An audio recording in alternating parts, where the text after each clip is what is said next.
Let's do it. That's a great theme for the show. Let's do it. Thank you, Jeremy, man. Appreciate it. Rolling in with the gift. Appreciate it, brother. Awesome. And welcome to all of you guys. It's Saturday night. It's the last live show of the week. But I guess I remembered to turn on the Ghost Radar. I'm just saying, check it out. I can be taught, at least temporarily. I don't know. I got, got like this short-term, long-term memory glitch that I'll remember something for a while and then I'll absolutely forget it. But that's just the way my old head is working. So welcome, everybody. I hope you guys are all having a great evening, a great weekend. I absolutely love and adore the fact that you're spending a chunk of it here with me on Friday and Saturday nights. Thanks a lot. We actually hit quite a few, I don't know what we maxed out at, but I think generally speaking, we were in the high 70s, 80s range, but we did spike up to like 90 some last night, which is really cool. I was really excited about that. Like, wow, some new people are finding us. That's exciting. It's a tough prospect in the world. Yeah, the Ghost Radar is on. It's a tough prospect in the world of YouTube to get noticed and to get people to pay attention because you're literally competing against millions of other channels. And so the fact that our numbers continue to rise, albeit slowly, they are rising. And that's really cool. So thank you all for that. And thank you to those of you who continue to recommend the shows and share them and do your best to help promote what we're doing here. That's just incredible. But it's been a grassroots thing ever since the start. Like, I don't advertise this. I don't, I just don't do it. It's not because I don't want to. It's just because that's a monetary prospect I just can't dig into right now. So the fact that you guys are continuing to extend yourselves on the behalf of the show and myself, that's amazing. Thank you, guys. And thank you, Justin. Looks that way. I'll share. Thank you, brother. Appreciate it. Justin over on the Rumble with me. Haven't seen Barbara or Big D or Car Juice yet, but I'm sure they'll roll in eventually. As long as my seat isn't taken, it's comfy for me. Each one of you has a reserve seat here on the SS portal, so don't ever worry. Your seat will always be available, I promise. Unless you're a dick and you get banned, then I can't help you. But, other than that, if you're decent, you're going to be welcome to stay and to be a part of the journey. So we are getting into the journey tonight. Obviously, it's Saturday night, and we're going to be hitting Chucky Danger's Discord question of the week after the news. And then we're going to get into a whole boatload of what the hell is that? Because I got a bunch of them lined up. I've been finding a ton of them. And thank you to those of you that do send them over and recommend them. I appreciate that. I don't use all of them, but it's probably because either I can't queue it up and review it first. I just notice it and don't have a chance to review it. I definitely want to review the ones that we show on the show because, good, bad, or otherwise. Some of them are just terrible hoaxes, obvious, absolutely over-the-top obvious AI, which are good, I think.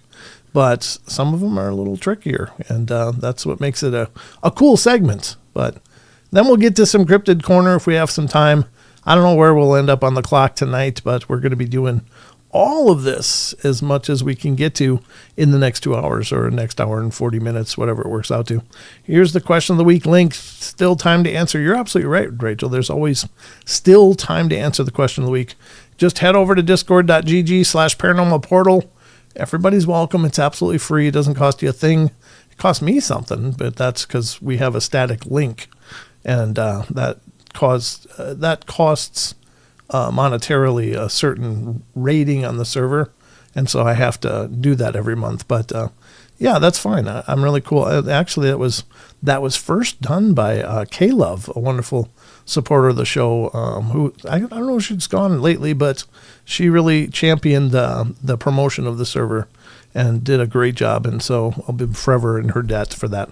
I didn't realize it costed money, but she was doing that on her own. So God bless you, K-Love, whatever's going on in your world. We always love you here. So we are going to get to, don't forget to hit the thumbs up. Absolutely, Phil. That helps a bunch. So we're going to get to the news here momentarily, and we'll dive into what news articles I found. I pulled up a couple new ones because I thought they were more interesting than the ones that I had pulled up that we didn't read last night. we're going to read some new ones. Maybe one of the boring ones, but we'll get to that. And then we'll get to the Discord question of the week. And then we may hit something else. But remember, you guys are always my co-host on the show. You guys in the live audience, in the chats, you guys are a part of the show. So please, if you have a question or have a statement, put it in all capitals. That's really increases my likelihood of seeing it. But put it all in capital letters, and then it'll really stand out in the chat box. The smaller the fonts and stuff are great. I know you guys have a lot of fantastic conversations, but if it's something you want me to see, capitalize it. It makes it so much more glaringly obvious. And I need all the help I can get. So let's get over and find out what the hell's going on in the news. Welcome, everybody. It's great to see you all coming in. We're already at 41. You guys are piling in. That's great. Usually we don't hit those numbers till about 35 or 40 minutes into the show. So well done. There's no tardies tonight. That's great. All right, ladies and gentlemen, I hope you're ready. It's time for the news. Let's do it. All the news you love, from the wild to the weird to the fascinating or interesting, with your host Brent Thomas.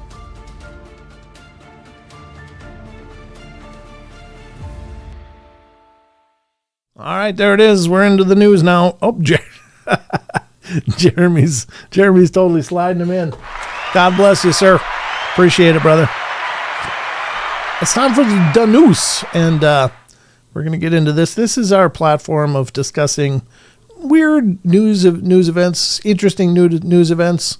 Sometimes it's exciting news events, but it's never political news events. We get enough of that everywhere else. So we'll just keep it interesting and fun and have a good time with it. But we utilize a lot of different websites throughout the course of this show, and these are incredible resources. They are doing the job better than I've ever found on the internet. So I can only promote them and encourage you guys to check these sites out. They are amazing. Every one of them are amazing. So I will always announce where these articles come from, and where you can find them.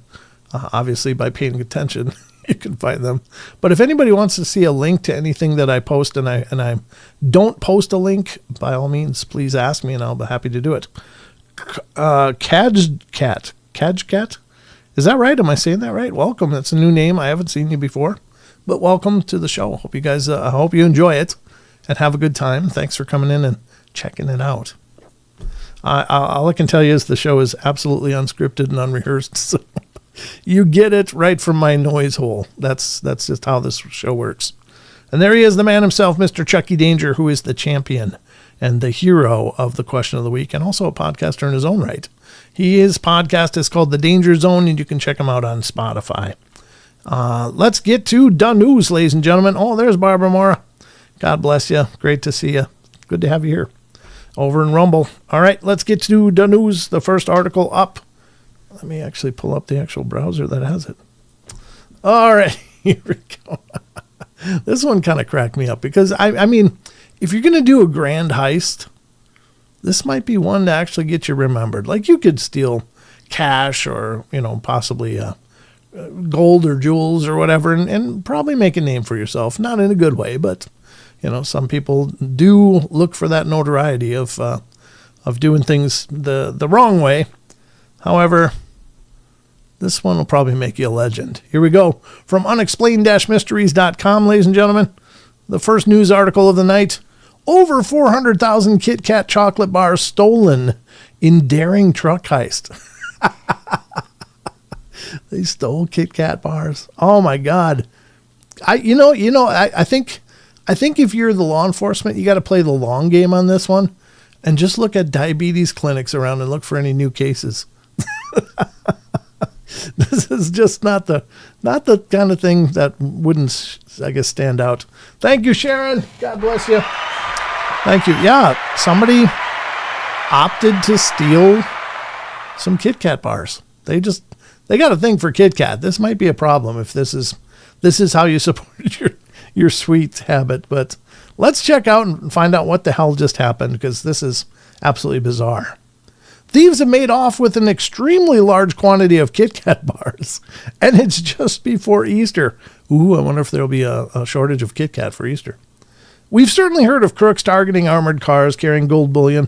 Oh, they took my lines. They even took my lines.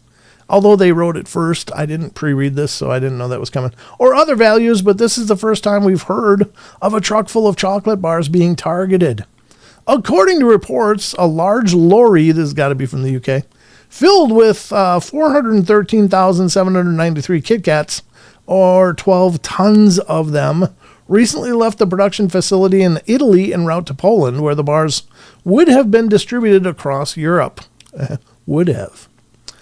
Instead, however, the lorry never arrived, and the whereabouts of the merchandise remains a mystery. With Easter just around the corner, the timing is particularly bad, and could lead to a shortage of the popular double-fingered chocolate wafer biscuits at a critical time for Nestle. How will they ever make it? Poor Nestle. It is thought that the KitKats are likely to start showing up on the market through unofficial channels, though customers can scan the barcode to find out if theirs is from the stolen batch. Ooh, you can actually track your KitKat. So if you get KitKats for Easter, definitely scan them. We'll see if the Easter bunnies got a side heist going on. Whilst we appreciate the criminal's exceptional taste, the fact remains that the cargo theft is an escalating issue for businesses of all sizes, a spokesman said in a statement. With more sophisticated schemes being deployed on a regular basis, we've chosen to go public with our own experience in the hope that it raises awareness of an increasingly common criminal trend. Well, there you go. I guess they're worth something, right? You could probably just do I don't know what you would do. Where would you fence these? Would you go around to convenience stores like, yeah, I got a deal on KitKats. You might want to check out my trunk. I don't know how you do this, but this is the first time I've heard of this. I figured if I'm going to bring you the news, it's going to be news that you're going to remember. You're welcome. You're welcome. So there you go. KitKats were the big heist. Hi. Oh, thanks. Hi, John Temperin. God bless you too. Yeah, I've never heard of this before. That's a first. I was today old when I heard of KitKat heists, but it's a thing now, folks. It's not just oil tankers and armored cars. Now it's your favorite confectionery delights. I don't know how you'd phrase that necessarily, but there you go. That's article number 1, and if you start there, it's only got to get better, right? I don't know if it is, but this one's kind of weird. I just heard about this as I was looking through the news articles, and I don't know what happened, but it sounds like if you're going to have a medical emergency, you want to be in a place where you can get help fast because, obviously, time is of the essence in a medical emergency. You've got minutes, seconds, and those are deciding factors. However, if you're where this guy is, you might just be absolutely screwed because nobody's coming quick. And that brings up this article from unexplained-mysteries.com. Space and Astronomy Files, ISS Mystery, Medical Emergency left astronaut unable to speak. Too much of that spongy ice cream, maybe. I don't know. Let's see what happened. The first ever medical evacuation from the space station was reportedly prompted by a still unexplained condition. Back in January, we reported that on the decision by NASA to order an emergency medical evacuation of an astronaut aboard the International Space Station who had been struck down with a sudden illness. Ooh. At the time, the identity of the astronaut and the specifics of his condition had been kept under wraps. Now, it turns out that the astronaut, NASA's Michael Finke, had been inexplicably inflicted with an inability to speak, and he still doesn't know what actually caused it. He'd been eating his dinner when the incident happened. I'm going to just say you probably start with what did he eat at dinner. Something got funky in your NASA food. It was completely out of the blue, he told the Associated Press. It was just amazingly quick. My crewmates definitely saw that I was in distress, and it was all hands on deck within just a matter of seconds. The strange affliction lasted only around 20 minutes, but it was enough to have him sent home. Well, doctors ruled out a heart attack, but as things stand, no explanation has been forthcoming. I would think it would be an allergic reaction of some kind, something in the food. Efforts are now underway to analyze past mission records to determine if a similar condition has ever been reported by any other astronauts during their time in space. I don't know. That'd be a crappy place to get struck ill. The incident highlights the dangers of long-haul space travel, especially missions such as traveling to Mars, where a medical evaluation back to Earth simply wouldn't be possible. If someone took ill months away from home, it could prove disastrous. I'm not laughing because that's funny. It's just like obvious, of course. You're months away from Earth. Where are you going to go? You're going to just deal with it and hope for the best because you're not going home. That's crazy. Wow. There you have it. Got ill, but he's okay. God bless him. I'm glad he's okay. But something made him sick. I mean, it just seems so obvious. He was eating dinner, suddenly he couldn't talk. Well, obviously he ate something that had some kind of reaction to him. And I'm not like, why didn't they think of this? I'm sure they did, and I'm sure they've looked into it. But it surprises me that isn't just the obvious reason. What else could it be? Is he going to like form a rock exoskeleton now? The Thing. Come on. Comic book reference. Anybody? No. It was clever in my head. But there you go. I don't know. That's kind of nightmare fuel. Getting sick on the space station. Oof. Yeah, you're going to be waiting until something can happen. You'd think they'd have like some kind of like pod. Oh, you're sick. Here, get in there and we'll pop the button and it just poof, sends you home to Earth. They should have like emergency pods like that. Like, hey, things are not good here. We're going to send them home quick and get her done. I don't know. Maybe that should be built into the next space station. I don't know. This one, I guess, isn't going to last a lot longer. I think they're thinking it's maybe 29 going to be decommissioned or something like that, or it's in a degrading orbits, and that's about when it's going to degrade to the point that they got to just empty it out. I don't know, but yeah, you should have some kind of fallback. That's certainly a nightmare. There you go. That was the second article. I don't remember what else I pulled up. Let's have a look. Not that one. What about this one? What the hell was this? We did this one last night. I didn't close it. Oh, okay. I guess we could do this one because it's kind of in the same theme. Obviously, Elon Musk has been very proactive in kind of reshaping the world and how we live in it. He's been one of those iconic figures. However you feel about him politically is not important, but I don't think anybody can argue with the fact that he's been a visionary and has done some pretty incredible things and I'm being visited.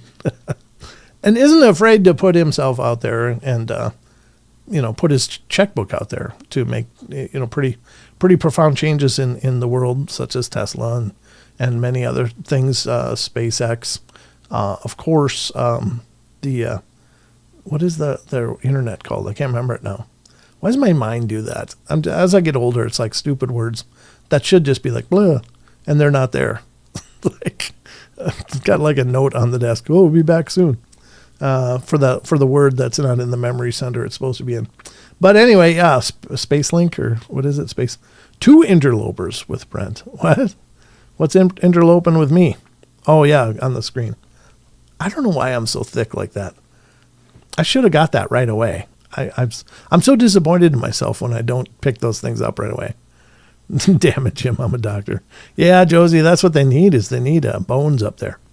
They need to have a bones with a ejection pods available. I can't treat you with aspirin. You're going home. Yep. What are the Panikins meteor flow? I don't know what you're talking about. Anyway, SpaceX. Thank you. That was the Starlink is the one I'm trying to think of. Yeah, you're right. SpaceX is where they shoot the rockets up. Starlink is the internet, the satellite internet. Yep. Quick, everyone, you can't go outside now without an official NASA space suit. Absolutely. You should have one if you're going to go outside. I think the SpaceX suits are probably a little better, but I don't know. I don't know. With NASA, it's so interesting for me with Elon Musk that, like, he'll say, I'm going to do something, and you can bet, like, in a year down the road, it's going to happen. With NASA, they'll say that we're going to do something in about 15 years, they'll get it done. And even then, sometimes it doesn't go the way they want, and they push back, and 15 revisions or 20 revisions or whatever. It's just, it's kind of a very strong contrast to how things get done between governmental agency, or, well, NASA is governmental, or the private sector. Definitely the private sector seems to be pushing the envelope a lot further. Even to the point that, a lot of governments are pushing stuff into space with SpaceX rockets, just because, they're just always ready. It's crazy. All right, well, here's Elon Musk in the news lately. This is from the Space and Astronomy Files. It's not too big. No, this is fine. And it is from unexplained-mysteries.com. Elon Musk's proposed orbital data centers will be larger than the ISS. Ooh. So they're going to have data centers circling the Earth. I think that's kind of cool. I know that a lot of data centers are trying to buy up huge swaths of land throughout the U.S. and and a lot of it is what am I thinking of? Farmland that's been in a family for hundreds of years, and it's like they want to move in and force sales and stuff, and that kind of stuff really bothers me. But why not throw them up into space? Why not? Nobody's using that, really, other than derelict satellites and debris. There's not much going on. So send them up there. We'll Starlink it back down. We're fine. BJ says we got Starlink now after a long period of horrible Verizon high-speed internet. Paying for $100. Oh, you're paying for $100 and you got 24 to 34. Yeah. Got Starlink for less money and a real 200 megabytes per second speed. Oh, good. Imagine blowing. Jesus, Josie. I almost read that out loud. I just forget. I forget the theme of most of your chats. It's like, oh, yeah, it's Josie. Never mind. I'm going to keep that one quiet. No offense. I love you, Josie, but you definitely have a theme. All right. There you go, Jordan. Fiat currency makes government failure pay it forward onto you and me. Well, it's bloat. It's bureaucracy and bloat. And there's nothing with efficiency when it comes to government, unfortunately. That's as political as I'm going to get. And that's not a left or right thing. That's just business as usual in Washington. It's just they don't get things done. So it doesn't matter which side you're rooting for. Neither side really moves the ball very good. All right, let's get to this. Elon Musk proposed orbital data centers. Let's see what he says. The SpaceX CEO has revealed new details about his plans for the future, including building AI chips at an unprecedented scale. And there are a few who could argue that Elon Musk lacks ambition, as evidenced again this week by the reveal that the billionaire's upcoming plans for space and artificial intelligence. One of his goals, which we briefly reported on a few weeks back, is to launch orbital AI data centers that will harness solar energy to produce computational power. During his briefing this week, Musk revealed a concept for these data centers, hinting at enormous orbital platforms larger than the International Space Station that could be visible in the night sky. Each data center will produce 100 kilowatts of AI computing, though he also hints at much larger platforms later down the line, and that will be capable of generating more than 10 times this. To reach this goal, SpaceX is planning to launch over 1 million satellites.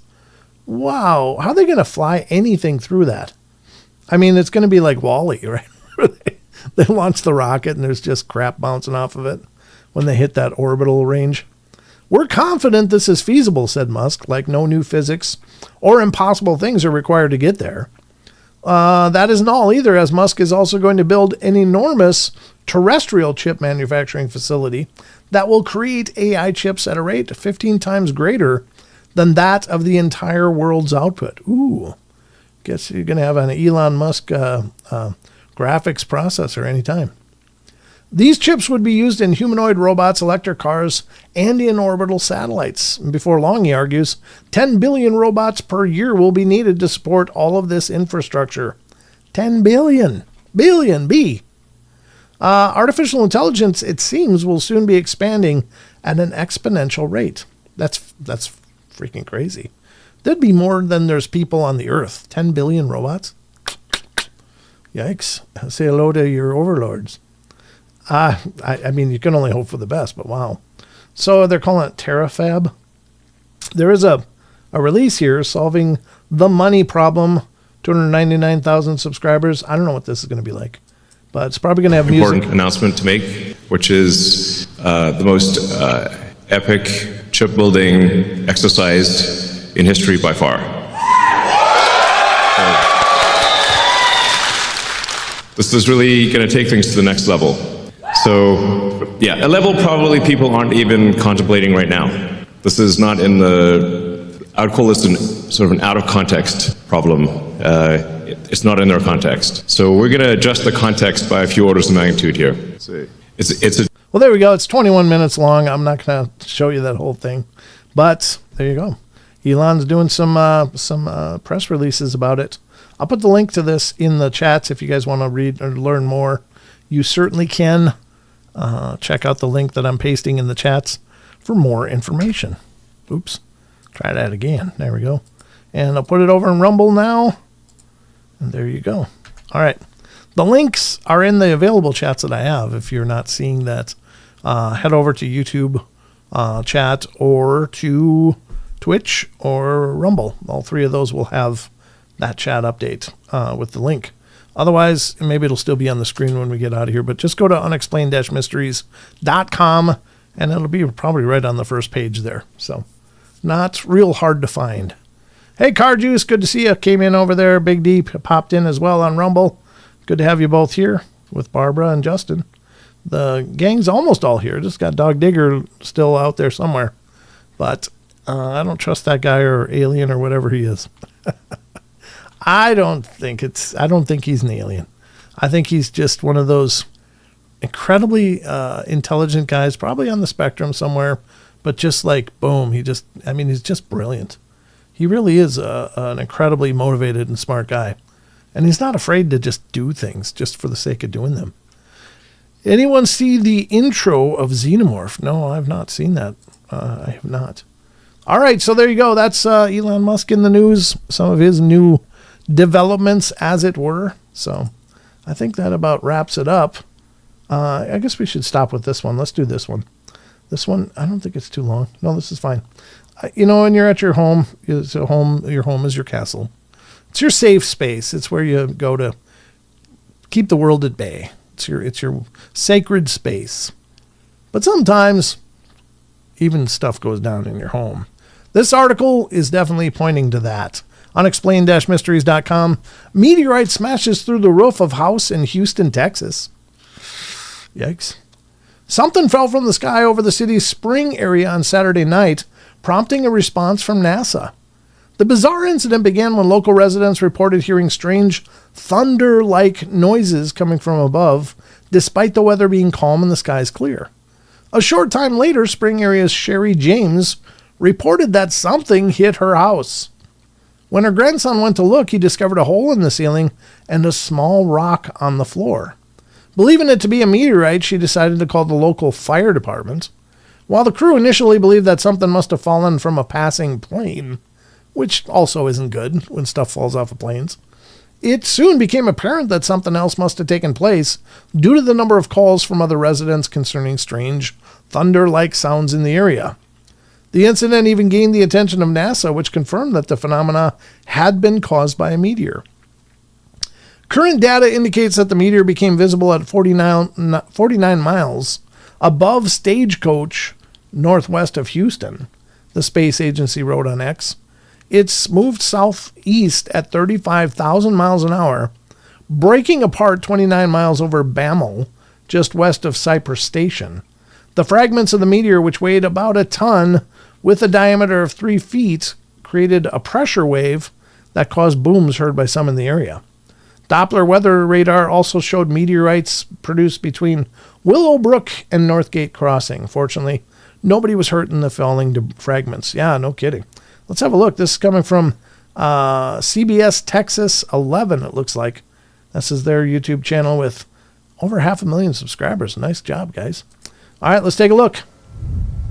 Okay, take a look at this video. Some Texans witnessed bright flashes in the sky, followed by a loud boom near the Houston area. And tonight, officials now believe it was a meteor breaking apart overhead. New details from NASA actually confirm that theory, and they confirm a meteor flew overhead around 4:40 p.m. this evening, first becoming visible about 40 miles northwest of Houston. The meteor was moving 35,000 miles per hour. That's pretty fast. I want to know what kind of floor that is, because it went through the roof, it went through the ceiling, but it stopped on that floor. Whatever that flooring is, that's the stuff, folks. That's what you want. All before breaking apart. And then firefighters in Ponderosa say at least one of those pieces appears to have punched through the roof of a residential home and 2 stories of that home before landing in the kitchen area. We're told the rock was about the size of his hand. There you go. I don't know. You just never know when you're expecting company. Yikes. Kryptonite, yeah. Or cryonite. Maybe cryonite. I don't know what cryonite is. Kryptonite, I thought is what you said. Is that what killed dinosaurs? Meat eaters. Yeah. Yeah. Well, it might have had something to do with it, but it was really late. It was late by about a few 100 million years. But anyway, there you go, folks. This has been the news. I hope you guys enjoyed it. It's always a fun pleasure to start each show with the news. I hope you guys enjoyed it. Hope you learned something you didn't know before, or at least had a good time listening to it. Found it entertaining at any rate. Let's get back to the rest of the show. When breaking news happens, Paranormal Portal is there. It's not looking so good out here, Brent. Award-winning and most trusted news. Brent, the thief broke into the donut shop in the middle of the night. Be on the lookout. The man is in his late 60s, heavy set, and wearing some kind of hat. First, live, local. Is this a paranormal show? Why am I doing the weather? This is Paranormal Portal News. There we go, folks. Howell says, that happened to one person a while ago, too. Punched through his chest, one of the 1,000 Ways to Die, I think it was on. Man, could you imagine? I mean, honestly, it's probably about as quick a way to go as there is. Something hitting you at about 35,000 miles an hour. It's going to be just lights out. You're just, and that's it. Just done. But whatever the case. All right. What is Brian Bowden in here? Mr. Brian Bowden, how you doing, brother? It's not a hat. It's a Kangol. Amen, brother. The man knows his brands. Ladies and gentlemen, Brian Bowden's in the house. He is the creator and host of Third Eye Live, and that is on YouTube and Facebook, and you can catch him and Mark over there doing the shows at least on Wednesday. What other nights do you do your show, Brian? I know you do them on Wednesday because I always watch you guys when I'm getting ready. Brent, that does not look like Sheldon. The guy's too much hair under that hood. Oh, yeah, Sheldon can grow a hell of a lot of hair. But he likes to keep it clean. But you know, he was getting a lot of exercise in those days, doing the weather on the interstate, dodging cars. Not the worst way to die. You would not have time to know what happened. Yeah, absolutely. I think it would just be like, hey, what done. It's like game over, lights out. That's it. That is it. But it's good to see you, Brian. Thanks for coming in, brother. All right, maybe it was a TV show. Well, I think that 1,000 Ways to Die was a TV show. Oh, there was a TV version of it anyway. Or Strange Ways to Die or something like that. It was called like that. It would go through all kinds of... There's this one episode that really still affects me on a very, very, very profound level. And it was the 1,001 Ways to Die. And I know it was that and I was watching it, or it was named something very similar, but... Here's the deal. There's this one lady, she's middle-aged, maybe 30-ish. She's a professional woman. Lived alone. She kind of lived in this, very residential area, and she kind of had a thing. Her little glitch, mental glitch or whatever, was she was what is known as a geophage. Like she loved to eat dirt. That was her thing. She'd go and just sneak dirt. But turns out she would sneak dirt wherever she went, but she became really fond of her neighbor's dirt. And this neighbor guy was like kind of a granola tree hugger type. And she loved his dirt. She would sneak over there all the time and steal little bites of dirt or steal some and go home and eat it. And it's so disturbing. I'm sorry to do this to you because once you hear it, you're not going to be able to unhear it. But so anyway, she's eating this dirt and suddenly she gets horribly sick. And she, had some kind of extraordinarily profound, nasty infection and died. And they were like, what's going on? So they, did the autopsy and found all this dirt in her stomach. But what they didn't know about her granola neighbor was what made his dirt so special was he was using his own bio waste to kind of pep up the plant life.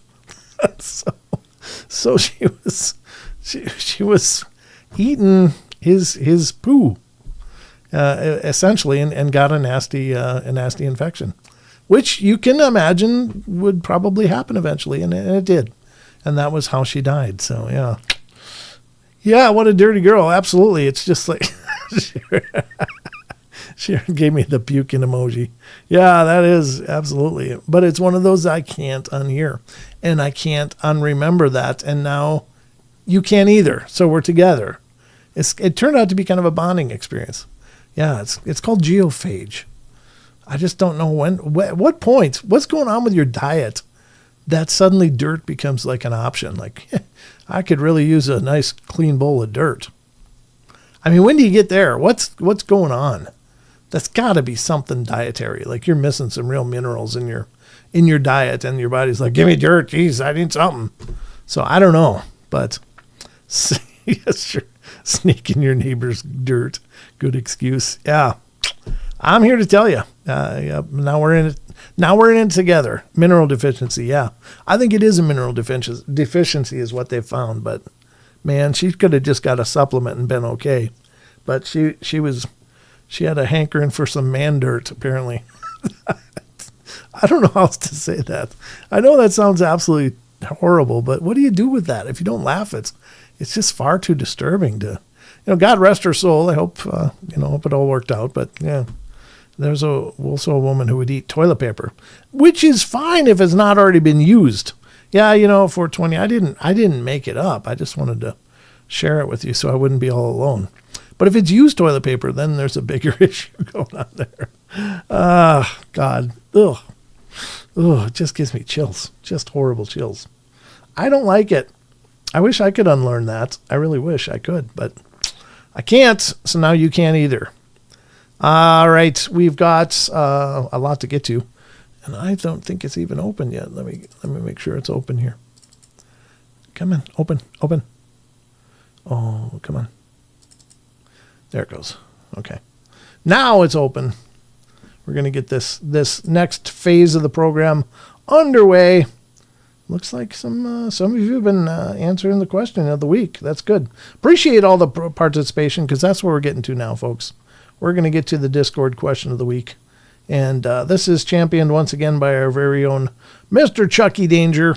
God bless you, sir. You always are carrying the torch for us all. Really appreciate it. And again, please check out Chucky's show, The Danger Zone. You can find it on Spotify. Look for The Danger Zone. But here we go. Going into, thank you, Brent Knott. Yeah, well, now I got company. I feel better about knowing it because we all know it together. Yep, that's how it works. Well, I know that's what you find funny, Josie, but I just took it to a whole new level for you. I just raised the bar a little bit. All right, here we go. It's time, ladies and gentlemen, for the next part of our journey, which we like to call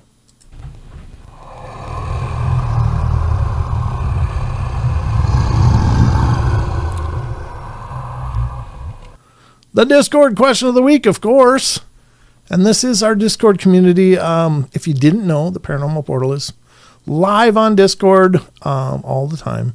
I guess this is kind of in the wrong spot. Let me move my head over here a little bit. There, maybe not that much. There we go. There we go. So this is the Discord. This is what it looks like. And it's a free program, folks, so it doesn't cost you anything to get it. It doesn't cost you anything to make a username and a password and create your own account, and it doesn't cost you anything to join the Paranormal Portal server. like I said, it costs me a little bit every month just to keep it named and a static URL. But other than that, even if you can get your own Discord set up, you can set up your own server, and you don't have to pay anything. You can have a expiring URL that you have to keep posting because it changes every time you generate it. But I went the extra distance thanks to K-Love. She brought us there. But I've maintained that now because it's been really handy having our own URL, which is, again, discord.gg/paranormal portal. That's the URL for the Discord server for the portal. And everybody's welcome as long as you're not a dick. Just don't come in there and try to be like, make it jokey time and everything's funny and making fun of people, treating people poorly, because you will be booted. We don't have a lot of room in that in our menu for treating people poorly. So that won't ride. But this is also the place where you can find discussions about all these different topics. And you literally just use your mouse wheel, scroll up and down, find something you want to explore, like cryptids. Oh, I want to check out what people are posting about cryptids. So then you can just use your mouse wheel, scroll up. Everybody's posted a ton of these links and videos and more, and even discussion points, like Maggie's having discussion there about these different cryptids. And this is the way all of these are set up. And so you can visit what you want, share links on what you want, as long as it's appropriate, and get involved. So, but we are looking at the Discord question of the week, which has been long championed by our good friend, Mr. Chucky Danger. And what this is where we ask you guys a question. Actually, Chucky asks, but it's a question dealing with some form of the paranormal. Might be cryptozoology, it might be UFOs, might be strange phenomena, it might be, what's left? Ghosts. Could be anything. So we ask you a question just to see what you think. Now, much like Wes always says, there's no wrong answers, because we don't know what any of this stuff is. But it's neat to see what you guys have to say. So get involved and get a username and password, sign up for the server, and would love to hear your thoughts on this stuff. Again, there's no wrong answers. There's no, you're just as right as anybody that has an idea. And you're just as wrong as anybody that has an idea. We just don't know what this stuff is. So weigh in on it. Let me know and share your thoughts. Again, I've really enjoyed this segment a lot because you guys have come at it from a really unique way. Like, I think about this stuff all the time. I'm always coming up with ideas or theories of what it could be going on because that's part of my personal mission. But you guys have put ideas on the table that I never would have come to. And not because they're bad ideas. They're brilliant. It's just I couldn't see it that way until you guys said it. So you guys have helped me a ton in my own personal journey. So I love the involvement and when you guys are participating. So let's get to this. Chucky Danger's question of the week for this week. What do you think is the most haunted place slash object in the world? Why do you think it's so haunted? It's a great question. I mean, everybody has the claim, most haunted in America, most haunted in the world. This is the item, like the Annabelle doll, it's the most haunted doll. But then there's Robert, then there's, any number of others. Which one do you guys think? Which ones hit you the most? So let's see what you guys said. Patty Troy comes up first and says, I don't know if it's the most haunted, but you could never get me anywhere near the Sally house. Oh, yeah. If it's true that Satanists moved in after the family that experienced Sally, I would be afraid of something coming home with me. Yeah, that's a great point. And it's one of the reasons I do paranormal investigating too when I can. Not nearly as much as I'd love to, but I do it every opportunity I can. And not that makes me an expert, and I'm certainly not, and there isn't any. But what I will say is that any time that you're actively trying to communicate with spirits, you have to treat that in a very safe way. You've got to safeguard yourself because you don't know what you're communicating with. No matter what it says, at the end of the day, you don't know that that's what you're talking to.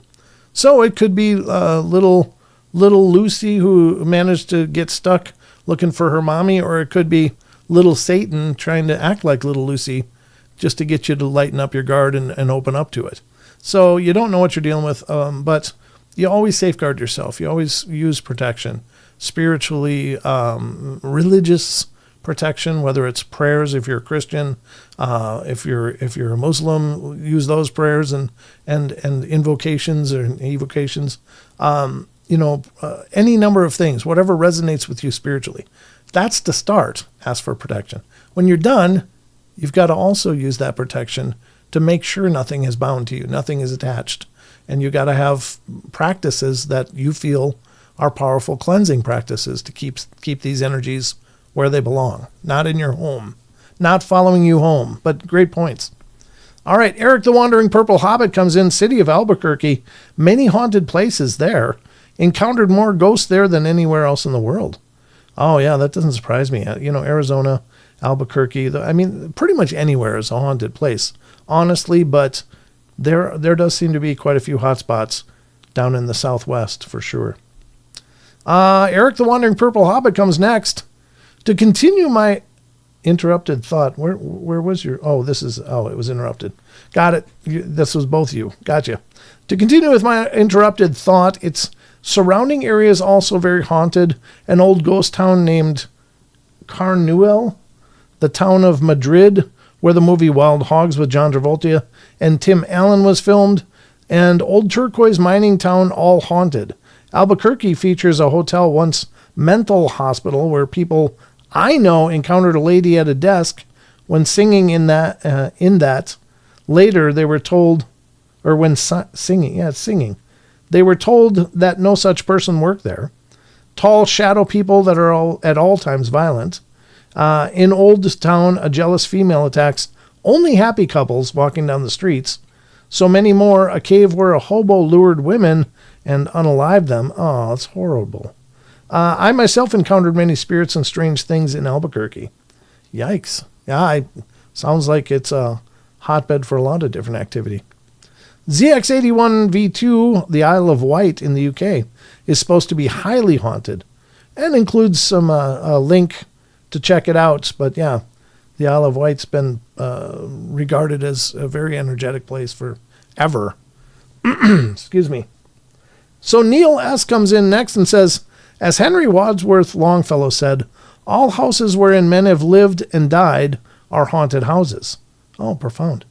This is a really tough question. The options are infinite, with so many locations purporting paranormal activity. Paranormal reports are a matter of faith and depends on whether you trust the witnesses or not. I try and keep an open mind with a dash of healthy skepticism when certain locations are hyped up or are used by overblown, heavily edited paranormal television programs. When you have personally experienced something in a reportedly haunted location, it in turn for you makes the other reports of activity by other experiencers more concrete and credible. Therefore, my pick would have to be the Tower of London. Oh God, yeah. Can you imagine all of the pain and tragedy and fear and horror that was endured there? I mean, that's just absolutely mind-boggling. With almost a millennium of royal and not so royal daily life being played out, the quality of such life ranged from downright mundane to being seriously dramatic. I just have to believe that it is haunted, yeah. And there's no shortage of claims that the Tower of London has a ton of activity. And that belief is also backed up by a personal encounter with what I believe was a paranormal experience. There have been reports over the centuries of full-bodied apparitions of humans to animals, sounds and objects moving, and it's because of that personal experience, however, that my number one choice would have to be the tower. Yeah, I think that's probably a pretty good bet, that it's right up there with the top, if not the top. Yeah, I think so many horrible things happen there. Absolutely horrible. Phil Funk comes in next. I think James Dean's Porsche 550 Spider is pretty cursed. Maybe not the most cursed item in the world, but it's up there. Not only did he sadly pass due to a crash, but the salvaged parts have been linked to other accidents and another passing. Oh, yeah, that's not good. Shirley. Stop calling me Shirley. Airplane, gotta love it. All right, 3M Farm comes in and says, Petra. Witnesses say it's inhabited by evil, jinn, shadow people, etc. They will kill people. People go in and never come out. Wow. I mean, I've heard of Petra. I just didn't realize there was that level of activity reported there. Wow. I don't claim to know a lot about locations around the world, but that one sounds like it would be pretty intense.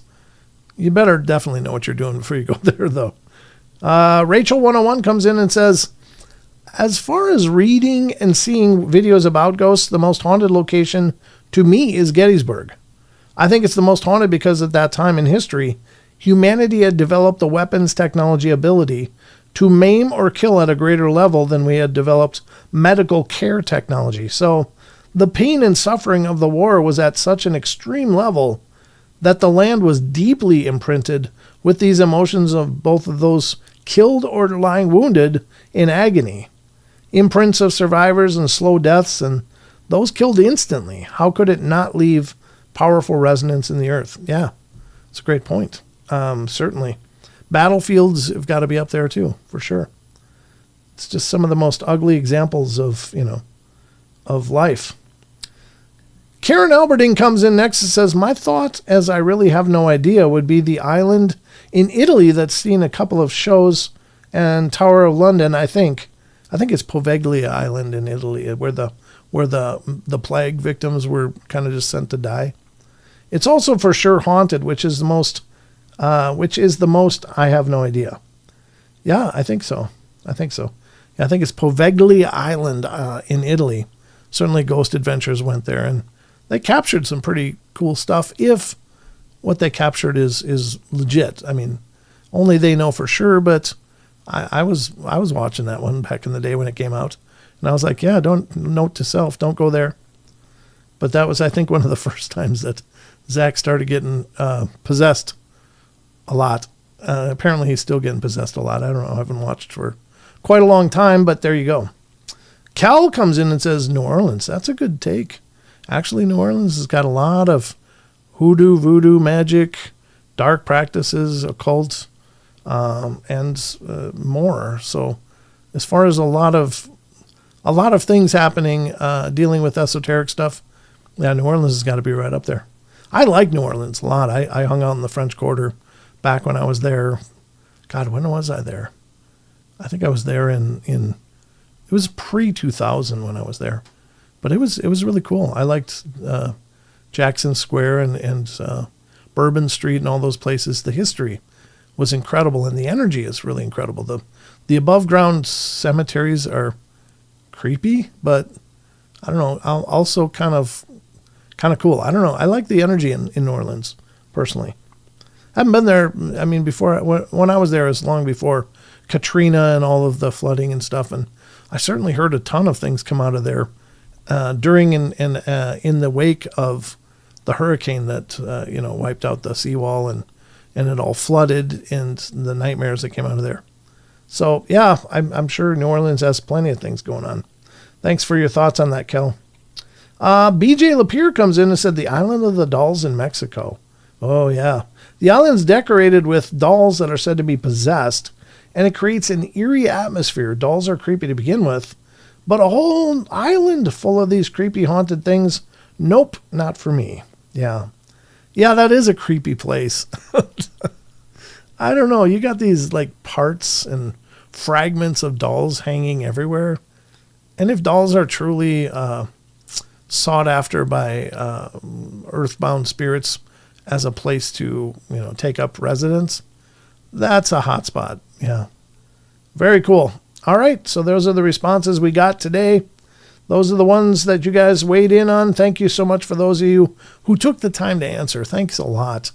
I don't know, in my own opinion, what would be the most haunted, because I think, honestly, a big part of activity is also incumbent upon us, the experiencer. Some people suck experiences everywhere to them. They draw these experiences to them by no fault of their own, but it's something to do with their energy. And no matter where they go, they're going to be encountering spirits or activity or, issues dealing with spiritual activity until they learn how to control that. But there's other people that are, more skeptical, that don't ever have experiences, can go to those same places and have nothing happen. Like they could spend a weekend camping in the Tower of London and never have a weird experience.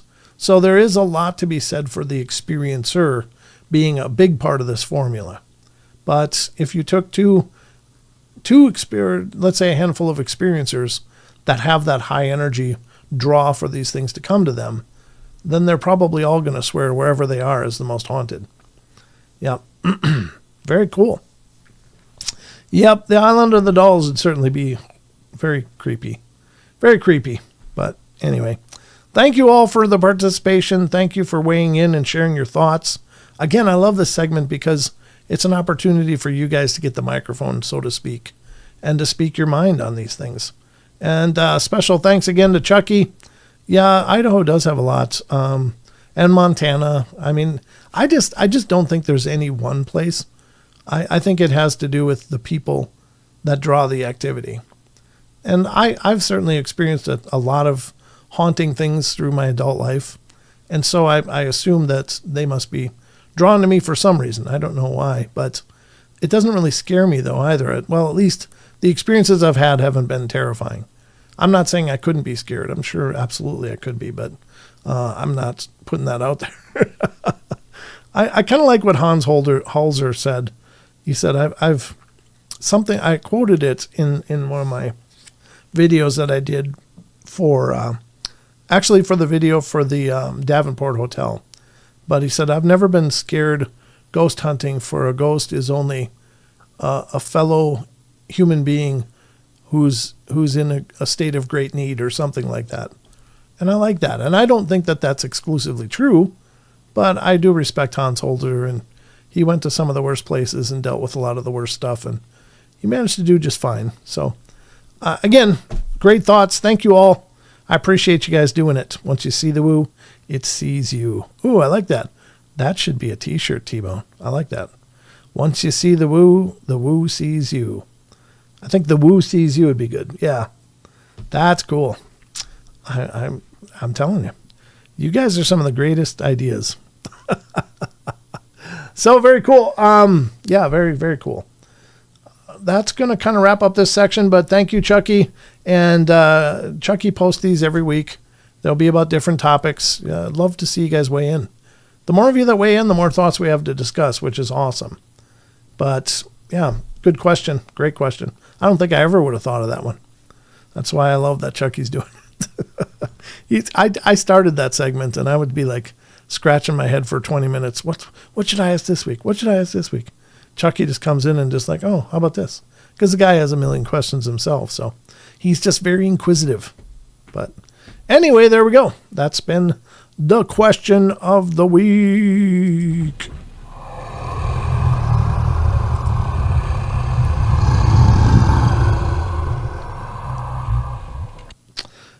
Definitely get involved. Definitely get involved. Let me turn off that overlay. Get my mouse over to the right screen. There we go. All right. So that was the question of the week. Very cool. Great question, though. I really love that question. And now, what are we doing? Oh, it's already after 8. God, this goes so fast. This show goes so fast. Maybe I should start 3-hour shows. I'm kidding. Because by the time 2 hours is done, I'm actually all sweaty and exhausted. Because if you knew me in real life, you know I'm a very quiet person. Like I'm forcing my voice a lot louder than normal just to do the shows, because my normal voice would be more like this. This would be how I'd talk most of the time, just real relaxed and mellow. But I've got to really project it to get it into the microphone and to you guys, which is a breathing exercise in and of itself, but also the energy that I try to put into it. I try to give you guys all that I've got during these shows, and by the time the show is done, I'm just like, oh man, I'm sweaty and exhausted. So I don't know if I could do longer shows, but it would definitely be a marathon for me, but in a good way. Brent, that ghost box is being awful quiet tonight. Did you slap its missed and put it into a timeout? No, just that one. That's what I love about the Ghost app, though. This, if you're new to the show, this is the Ghost Radar, and it's using the computer magnetometer, which is how one of the devices that computers use wirelessly.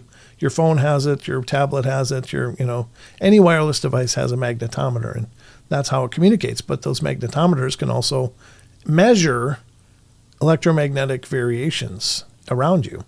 And so what it's doing is just constantly scanning. And sometimes it's busy as hell in here as far as those dots appearing, and sometimes they hiss, which sounds like Harry Potter parcel tongue.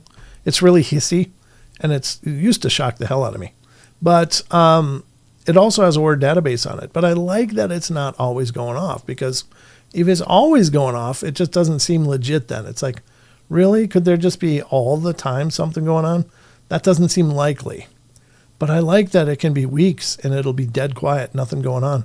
And then one day it'll just be like spitting out words and dots appearing all over the place. So I think that makes it seem more probable, or at least possibly organic, rather than just an algorithm that sparks something every once in a while. Hey, we're Brent. I went to a place to check it out for an investigation. They had a dark mirror that has the spirit of an old man in it. I was lucky to see him. Wow, Deb. Like a scrying mirror? Would you say it was a scrying mirror? Because usually a dark mirror is more of a, well, maybe it's just really old mirror that's just discolored over the ages too. But a lot of the scrying mirrors were more black than they were reflective. But very cool. Yeah. All right. Oh, yeah. Thanks, Shelly. Shelly says, I agree. Yeah. Ghostbox, did you say 1933 last night? I don't know if it did. I remember it said a couple of like digits, like dates, but I thought it was 17 something and you know, like really old dates. And that seems weird, because out here in the 1700s, there might have been some French trappers up in the north of Idaho here, but I don't think there was a lot of, you know, the people that were on the East Coast. So I don't know. I've done scrying for years. Yeah, Deb has. Yeah, that's right. Yeah. Very cool. So wonder if this guy was or this person was somehow involved in the scrying that might have been taking place. Yeah. Scrying mirrors can be our cell phones and TV screens too, not just regular mirrors. Well, any reflective surface. The old psychomantium that was basically had its roots allegedly in ancient Egypt is where its first sightings or first mentions of it. The psychomantium is a practice where a practitioner would sit in a pitch dark room with only a little candle behind them lit, and then a mirror in front of them.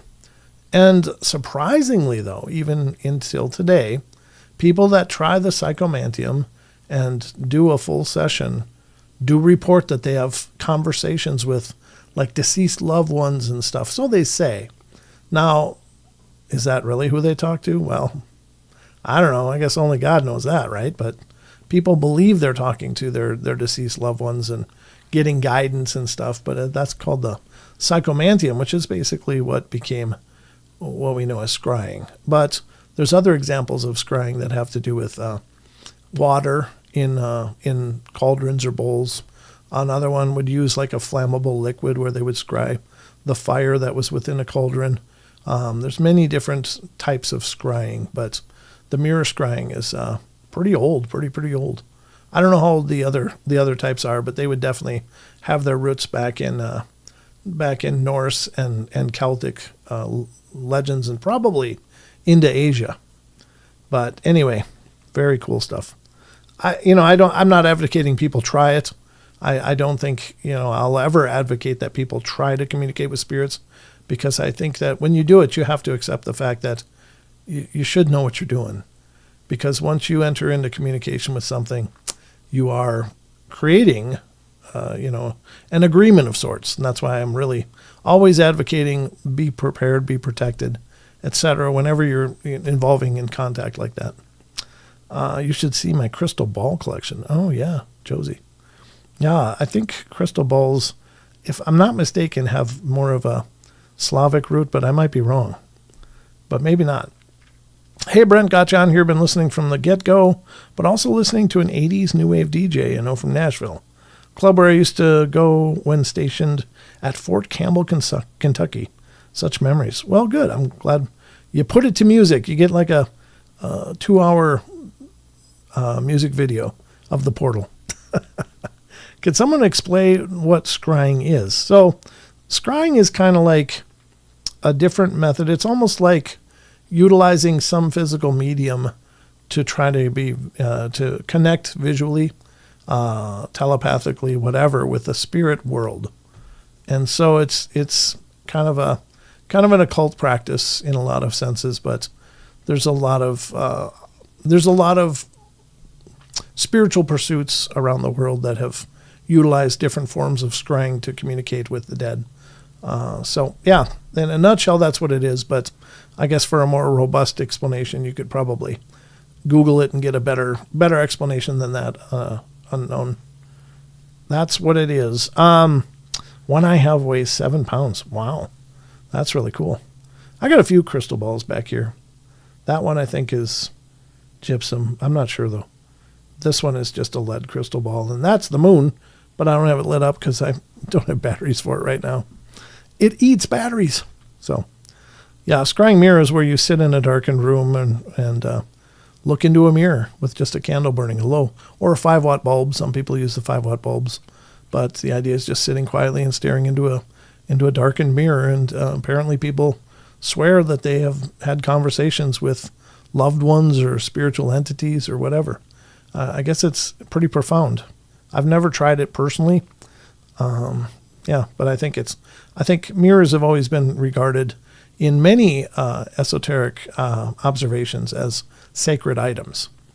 The Druids, the ancient Druids and the Celts were really into mirrors. All right, as were more, I'm sure more, but that's the one that I'm more familiar with. All right, let's get to the next part, which is a segment we've been doing for a while now. But yeah, anytime you have questions or statements like that, go ahead. Feel free to ask. I don't claim to know everything, or even maybe a lot, but I know some things. Holy crap, that would scare the crap out of me if someone appeared. Yeah. I think mirrors can be portals. I don't think that by virtue of having a mirror that it automatically is, but I think it's a great medium for a portal to be generated through some either intentional act or not intentional. One of the ways unintentional would be facing mirrors to each other, like reflecting one mirror and to another one and back and forth. You ever do that? You go into like some of those fitting rooms and they got that wall of mirrors and you stand in there, there's like 1,000 of you. That's oftentimes believed to be a way to generate a portal that's probably wasn't intentional, but could be. Yeah. So just some food for thought. Careful where you hang your mirrors. Ever have 2 mirrors facing each other, BJ says. Yeah, they can be. I use my mirror. I have 3 candles in front of it. I say a prayer before I use it. I have the person sit in front of it and look at themselves in it. Yeah, that's a great recipe for the psychomantium right there.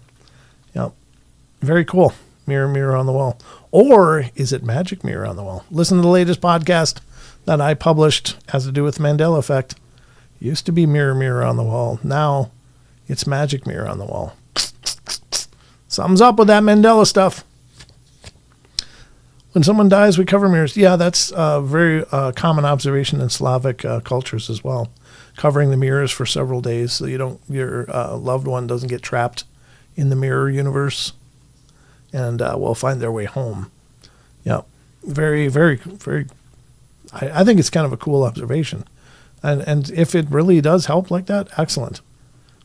When I feel someone coming through, they can usually see them, and I pick up the messages for them. Oh, very cool. So you're right there with them. That's cool. They're not kind of just on their own. Most people, when they do it, they just shut themselves in, or the place will shut them in and just say, okay, we'll be back to get you in a while. Brent, I listened to that podcast. It's an awesome one. I highly recommend it to everyone out there. Go check it out. Oh, thank you, BJ. I appreciate that. Yeah, you can always find the podcast of the Paranormal Portal. This isn't it. This is the live streams. This is more of a variety show. But the podcast is more topic related or interview related. So either I've interviewed people or I've talked about specific thoughts or ideas about the paranormal umbrella, meaning all of it. Could be UFOs, could be abductions, could be cryptozoology and all of its different facets, or strange phenomena or ghosts. So I've done a lot of them. I'll be doing a lot more because I think I'm going to drift a little bit away from doing interviews all the time, just because, interviews are a tougher thing to wrangle at times. You get 100 people wanting to be on the interview, and then some of them don't show up for the interviews, which happens. Life happens. I'm not faulting anybody, but also some of the interviews don't work out as well. And so it doesn't have the same impact that you want for your listeners. So I'm thinking of more topic related shows coming forward. I've been doing a few of them. Oh, thank you, Eric. Appreciate that, Brent. Your podcasts are very thought provoking. I appreciate that a bunch. Don't ever conjure entities that you can't banish. Yeah. Don't ever open a portal you can't close. Yeah, absolutely. Don't do it. All right, here we go. We're going to get to this next segment, which has been a fun one. Get ready. You're going to need to vote to be a part of it. What the hell is that? Grandizer, the paranormal podcast is my guilty pleasures. As one person said, where the discussion ends at Coast to Coast AM, Paranormal Portal keeps going. Nice. You're a good hype man, Grandizer. I appreciate it. All right, here we go. We're going to get to this. I got to make sure everything's all pulled up and ready. There we go. I'm going to minimize this other window. I think this should be good. Was this a video? Yeah, it was a video. All right, I've got, what do I got? 1, 2, 3, 4, 5, 6, 7, 8, 9, and 10. I got 10 things pulled up for this segment. I don't know if we'll get through all of them, but we'll get through everything we can. We're probably not going to hit the cryptids tonight because some of them would be represented in this segment anyway. I'm so bummed that some of these interviews don't work. So love that section. Well, it's not that I'm not going to do interviews, Grandizer. It's just that I can't rely on interviews for the substance of the podcast. Like there'll be times where I'll go 2 months and not get a request to be interviewed from anybody. And so it's like, well, what do I do? The only thing left is to do the episodic topic related ones, but I'll still do interviews when they pop up. But just because I do an interview is not a guarantee that it's going to be aired.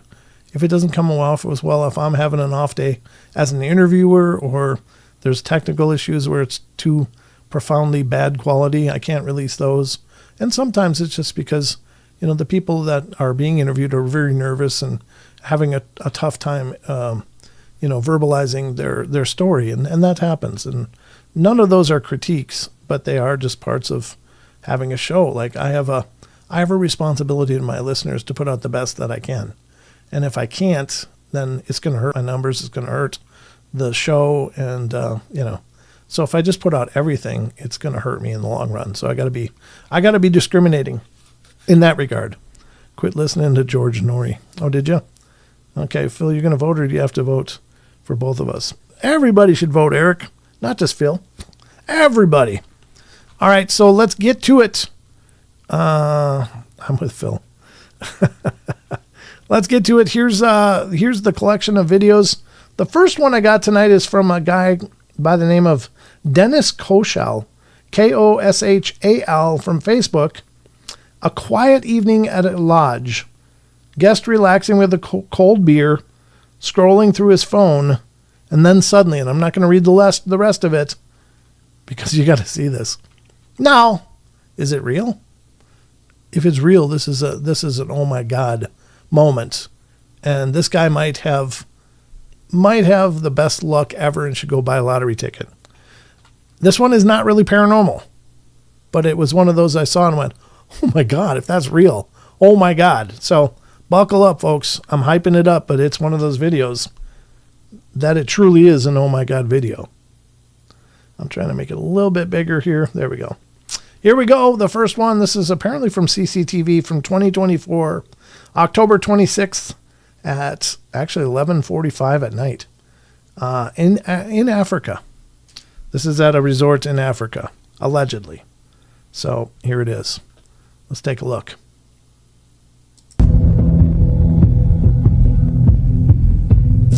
Sure wish it wasn't making that music. I'm going to turn that way down. So this is the guy right here on his phone in the resort. Look who walked in. Look who's coming up.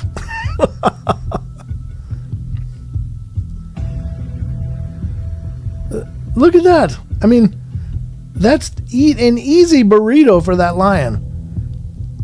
But he just kind of turns and walks away. We're going to watch that again. I'm going to kill the sound, though, because I don't want to pay for it. But look at that. He's on his phone on the couch.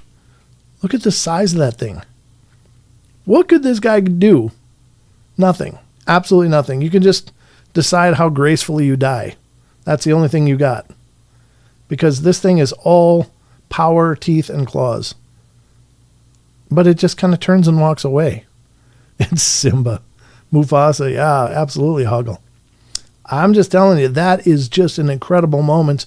This guy truly has like probably a bunch of angels on all these shoulders going, no, no, no, no, go away, bad kitty. Just that look.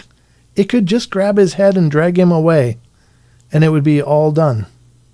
And there's not a thing anybody could do unless they're packing some serious heat to try to help him. Like, you're not going to go hit that with a broom and it's going to, oh, dang, this didn't work out, and run off. It's going to eat the broom and then the guy and probably you. So I just think, what's that link? Let me put the link in here for you. I'm sure there's probably other versions of this out there, but this was this guy's posting. Yeah, this one freaked me out. I was like, oh my God. So this is one of those moments that it doesn't surprise me at all, because these lodges and stuff in Africa mostly are open air, and you're kind of there. I mean, there's people get attacked by rhinos or have big herds of elephant come through as they're eating breakfast and start throwing tables. So, I mean, that stuff is not uncommon there, but I don't think you go sit on the veranda by yourself in the dead of night with your nose in a phone. I mean, this guy is so lucky to be alive. I think if he would have turned, he did turn as it was walking away and was like, oh, wait. So, but there he is. And then it's just like, nah, I had more of a sushi thing tonight, I guess. So there it goes. And then he kind of just freaks and turns around after it's, I just want you to watch his reaction, because he kind of must hear it. Maybe it grumbles or something at the very end as it's walking away, but he has no clue this thing's coming up. And look at him. He's just in there like he's in a subway. And then he must hear it. Like, it must make a noise then as it's shuffling to walk away. And then he's like, oh, then he really turns around like, oh. So crazy video. I would be the lion. I would be lying if I didn't vote one. Yeah. Yeah, you can vote on it if you want. I think it's most probably legit. But I marvel at, it's hard for us Westerners to think, how big are these big cats? But this is probably a 400-pound big cat. And this guy is probably about 2.5, maybe 3 bills. But it's a lot of squishy weight. That lion is just coiled steel. I just couldn't believe it. I was like, oh my God, I got to show you guys this. So there you go. Chucky's not buying it. Could be AI. Sure could be, but I mean, there's no shortage of stories out of Africa of people being mauled by lions. Yes, unbelievable. Wow. There you go. That's the first one. That feeling of being watched. Yeah, absolutely. That's a huge cat. Yeah, you can't just, I guess even these big cats, I guess, love catnip though. Wonder if you had a pocket of that, you could just go, oh, get it. And then wait for it to get all stupid and then just ease yourself away. I don't know. Carry catnip. Maybe that would do it. Or maybe that would be the lure. Might as well strap pork chops on you at that point. I don't know how that works, but there you go. That's the first one. There's more. Oh, forgot to turn that off. There we go. I turned it off. That's the first one. The link's in the description if you guys want to see it, or in the chat. You guys can check it out. I got to close all these chats that pop open. All right. This one is a terrifying security guard footage that you won't believe that happened to this guard in the middle of the night at 3, well, it says 3 p.m., but I think it means a.m. People say it was a poltergeist. All right. Well, let's check it out. I don't know if this guy's talking through the whole thing or not. I don't remember when I pulled it up. This is coming from Martin Healy, Healey, on his Facebook channel. So check out what he's doing. I'm sure he's got more stuff like this. Good to check out. Let's have a look. Here it is. There we go. Here's this video. If it's got music or a lot of obnoxious sounds, I'm going to have to turn it off. Does have a nice red circle there to start keeping us dialed into where things going on. Gotta love the red circles, folks. Here we go. Let's check it out. terrifying experience from his night shift at a clothing store. The CCTV shows the guard sitting on a chair. Man, that's the most annoying voiceover ever. And then he's mumbling on top of it. Well, no offense to him. I'm sure he's doing the best he can, but let's check it out. Trying to stay awake when a packet of clothes There's the guard. fell off the rack on its own. Get out of there. Bro, get out of there. Get out of there. A second later, the real horror began. What? The guard was violently pulled off his chair and dragged across the floor as if invisible hands were gripping him. A terrifying experience from his night shift at a clothing Okay, I'm going to turn that way down now. the Yep, there it is. That's the video. What do you guys think? Is this real or is this just a bunch of fabricated nonsense? Time to vote. Let's see it in the chat. Light it up, folks. Light it up. Let's see what's going on. Certified AI man from the West said for the lion one. Maybe. Oh, the ghosts do not like your response. Just so you know. They're over here going, no, that was real. They might know. 1 or 0, do you think it's real? Give me a 1, this video we're watching now. Or you think it's fake? Give me a 0 in chat. What do you guys think?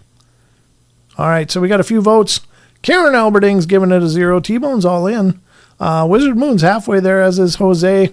Shane is giving it a 0, as is Chucky. What do we got for Hoggle? 0.5. Phil, see what you get for people sleeping on the job. Yeah. Eric Fry's giving it a 1. Rachel's giving it half. Jackie is giving it a 1. Deb's giving it a 0. BJ Lapeer, 0.5. 0 from Gemgwin. Henry Dogg's giving it 0.5. Josie is giving it nothing. No believing there. Elaine Clifford gives it a 1. Jeremy, 0.5. Bonnie Moore giving it a 1. Hello, Bonnie. Good to see you. Kedster's giving it 0.5. Kel is giving it a 0. And Shelley Montgomery, 0. Aggravated Progressive, 1. Fooey, says John Temprin. And so imagine waking up that way. Yeah, no kidding. That'll get that. I mean, who needs coffee at that point? What do we got over in Rumble? Grocery shopping. 0.25 from Dog Digger. 0.5 from Barbara Mora. 0 not buying this one, says Justin.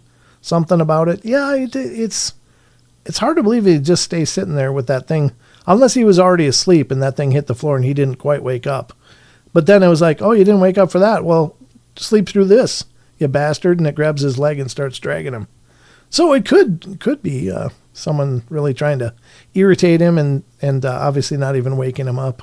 Or her. I don't know if it's a him or her. But at any rate, yeah, it's kind of a toss-up. These kind of things are, I think it's possible. But it's also very possible it's fake. So there you go. That's the next one. We got more. And I'm going to cue you up the next one, folks. Here we go. This one is the person who took it used to visit haunted places. That's part of the subtitles. That's the word I was looking for. Put on here. It says, taken in 2018, this eerie photo was captured by someone who liked visiting haunted spots and performing rituals to see something. What they caught on camera at night changed their curiosity into fear. A chilling figure appears in the doorway, proof that sometimes you chase the paranormal, it chases back. And the credit for this comes from Illustrious Debt, DEBT 6283. But it's on the Scarecast Facebook page. So don't know what you think. Is it truly an apparition or is it something else? Let's have a look. This is the image. It's just an image. But no, I guess it's a video. So I don't know if it's an image in a video or a video in an image. I don't know. We'll find out. Here we go. Queuing it up. And this, I guess, is the figure in question that shouldn't be there. Let's take a look.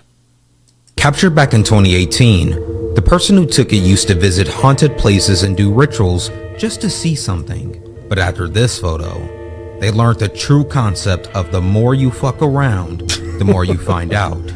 Sorry for the Effenheimers. Captured back in 2018, the person used to visit haunted places and not going to let me mute it just to see something. But after this photo, they learned the true concept. It's not even listening to me. All right. Well, there you go. Do you think this figure is a person? I mean, it's got kind of a long face. I don't know. But you really can't make out enough detail to really say, and I can't zoom in on it because it's in a video. I can't zoom videos. Well, what do you think? Time to vote. That's about all we got to work with. Visit haunted places and do rituals. I just can't believe it won't even let me mute it. It's like the player is haunted. Usually that kills the sound, and that's it.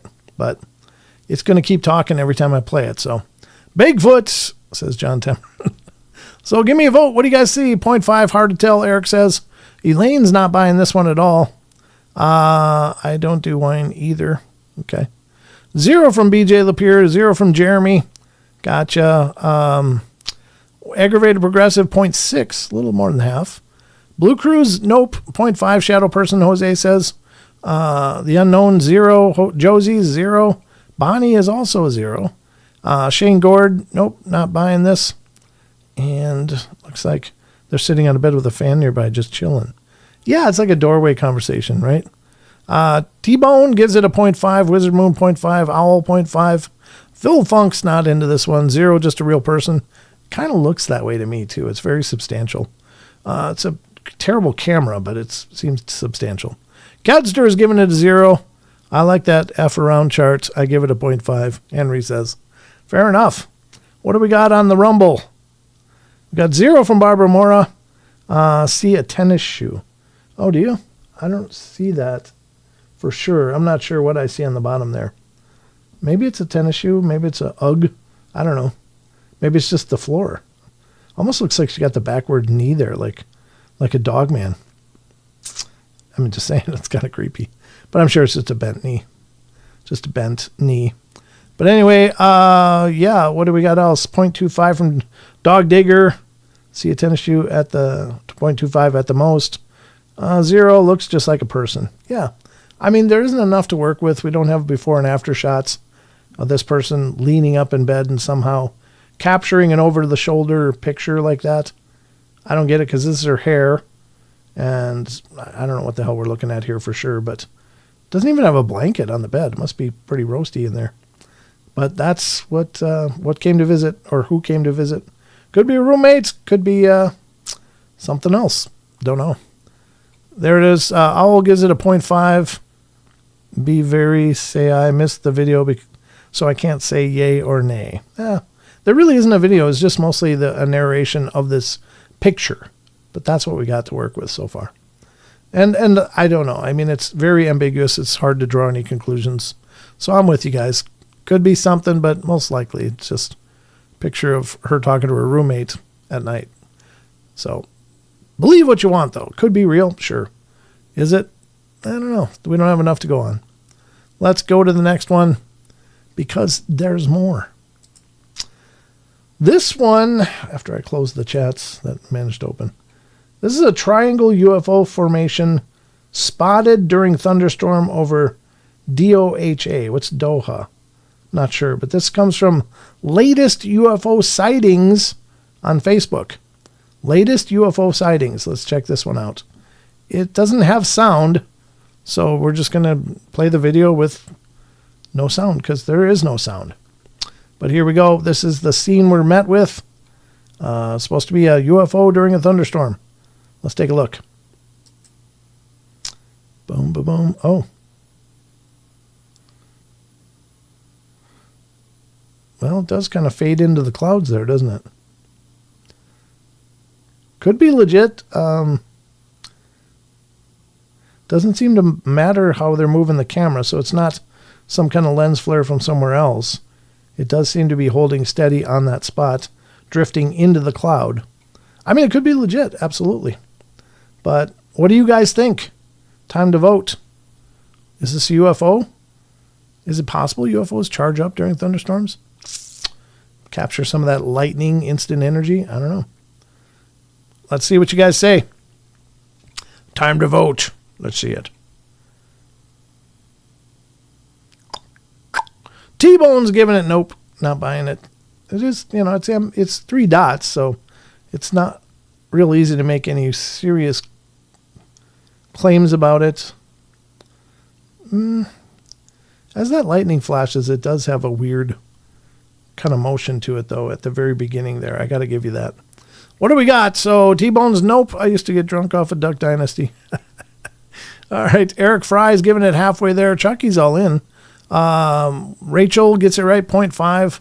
Wizard Moon 1. I wonder if UFOs would be smarter than to chill in the clouds with the lightning.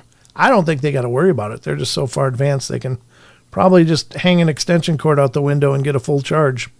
What do we got? Kedster giving it 0.5 from Hoggle. RTB3ID'd. I don't know what that means. Aggravated Progressive, not sure. Bonnie Moore's not buying this one. Jackie Hall is all in. And Phil Funk is not buying it. 0.5 maybe from Shane. 0, not enough to go by. True, there isn't really much to evaluate, but there's 3 dots. That's all we can see for sure. Vince is all in. Deb Varner's 0.5. Elaine Clifford, 0.5 as well. 0 from Shelley Montgomery. Okay, what do we got over in Rumble? Barbara's giving it a 1. Dog Digger's 0.5. 1 UFO or stupid hang glider. Yeah, that'd be an idiot. That'd be a special kind of stupid. To be hang gliding up in that, you got to be absolutely beyond your meds at that point. 420 Man from the West giving it halfway. If they're so advanced, why do they crash?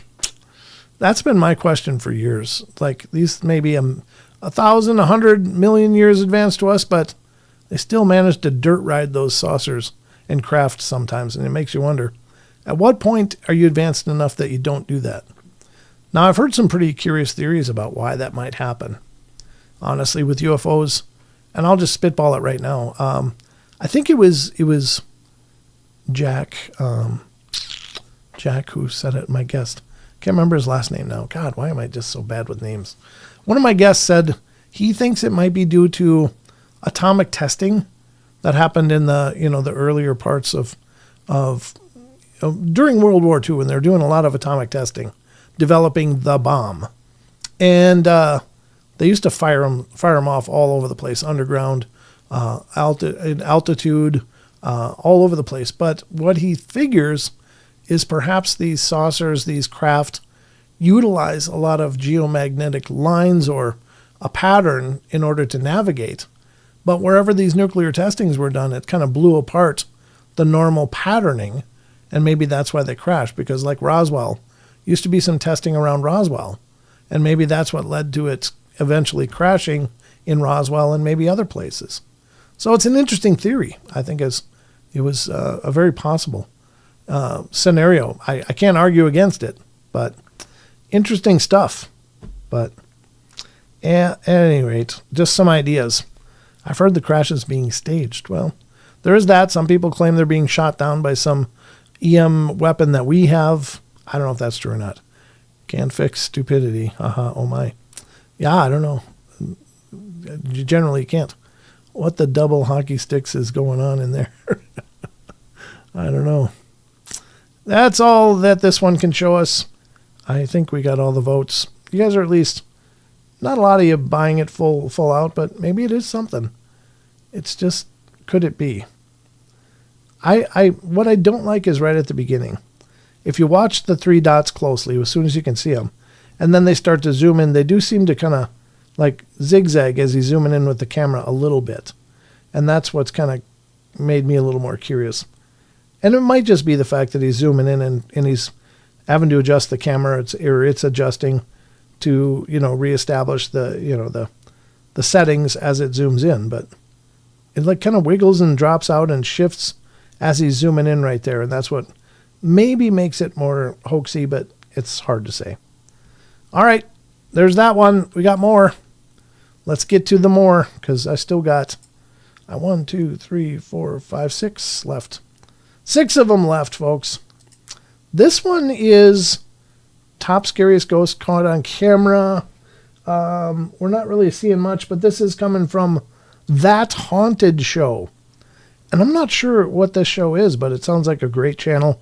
This is on Facebook, That Haunted Show. Probably a podcast as well, so you should check it out. Support what they're doing. I love that they're posting these, so let's check out what they posted and see what you guys think. We're going to vote on this next. This is some kind of apparition? I don't know. I don't remember. Let's look. Take a look.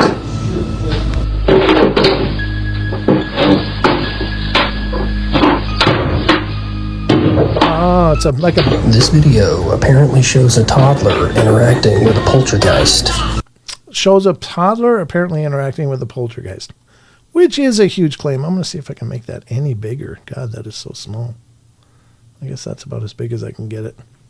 That's still good enough. Take a look. So that's about it for the sound anyway. So there's like a bag or something hanging on the window, and the door opens there, and then the bag starts kind of swinging, and the kid's kind of tugging on it, and it just seems to be having a mind of its own. Kid's not touching it anymore, but it's still jerking away. But the door does open by its own. Do you think this is actual paranormal activity being captured, or do you think it's just something set up? What do you guys think? Time to vote. Let's see what you think. And what the hell is that? Fantastic show. Thank you, Jason. Appreciate it, brother. Thank you very much. Time to vote. Anybody got to vote? What do you guys think? Are you looking at some real phenomena here? Give me one. Are you looking at not real phenomena? 0.5 from Eric Fry. Kids possessed. Could be John. I don't know. 0 from the unknown. Fair enough. Wizard Moon 0.5. 0.4 from Aggravated Progressive. A little less than half. 0.5 from Rachel.